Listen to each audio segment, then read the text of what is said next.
Hey everyone, welcome back to the videos. It's me, Blair, of course. Today we're going to be talking a little bit more about massage and manual therapy techniques, as well as different modalities that happen to pertain to us as therapists.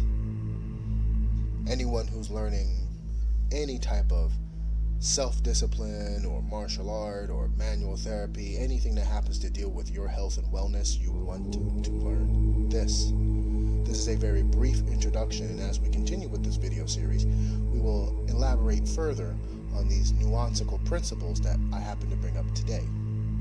Now, what topics we're talking about is massage therapy technique, one in particular I think will be necessary, Chinese self-preservation modalities, which will be very quintessential in the future for us, and myofascial meridians.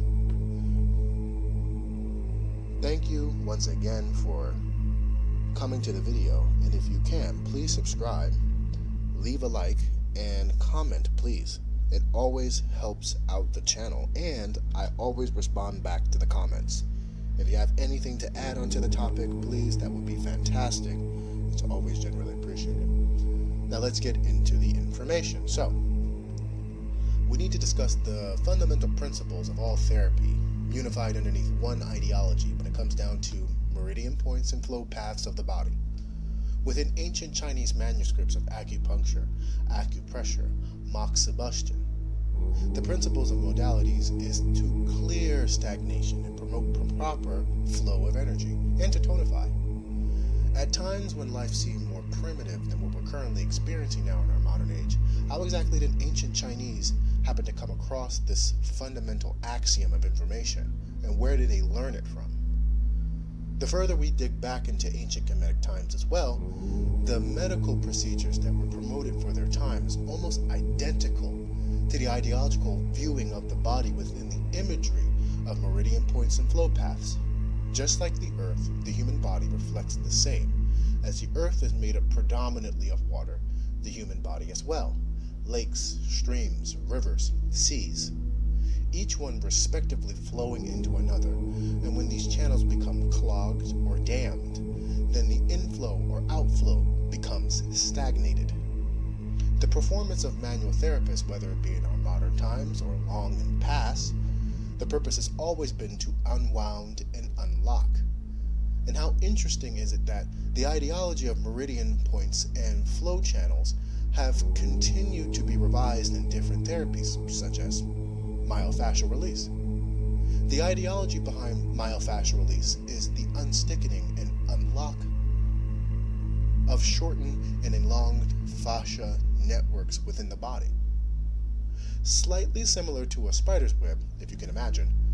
Something happens to disturb one side of the web, and it becomes tangled, and then the opposite side elongates and stretches, compensating for that now shortened side. Just like the spider, us manual therapists are meant to fix the web and bring it back to homeostasis. When it comes to the flow of energy, however, there is a slightly different explanation and classification that helps more therapists bring more attentiveness to the ideology of it. When aiding yourself or aiding another person into their recovery, the energy happens to be either over excessive or under excessive. You can also have stagnation and flooding of certain channels, as well as a litany of other diseases and imbalances that can bring a cornucopia of disorders. Now let's discuss the massage technique to help induce more flow and decrease the amount of stagnation within specific energy and musculature points in the body. One technique in particular is called clocking. Clocking is the act of twisting and penetrating certain tissues, just like used in acupressure. Clocking techniques works best without lubrication. Having a good grip on the skin with the fingertips helps better twisting of the localized area and penetration with the fingertips. The idea behind clocking isn't to just twist the skin as if you were giving someone a rug burn. The correct application is to be used in order to affect the fascia underneath the skin. The skin is used as a medium and able to keep contact with that fascia. In order to enhance the application of this technique, applying a small towel with your fingertips, or between your skin and your fingertips of your client, allows you to grasp more flesh, and applying that rotational clockwise or counterclockwise, depending on what musculature or energy point you're affecting. So, in summary, as the years change and information of ancient times become less shrouded in obscurity, and more naturalized healing will be used for health and wellness and become standard practice, things such as invasive surgeries will be less in commonplace and be only necessary in order to save people's lives.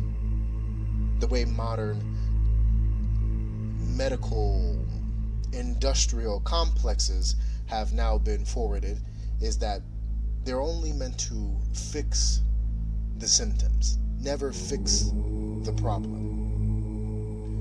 A lot more uninvasive, natural, looser medicine will be provided as more time is allotted to it, but money in industry and information has to be put into it. So thank you all once again for watching this video.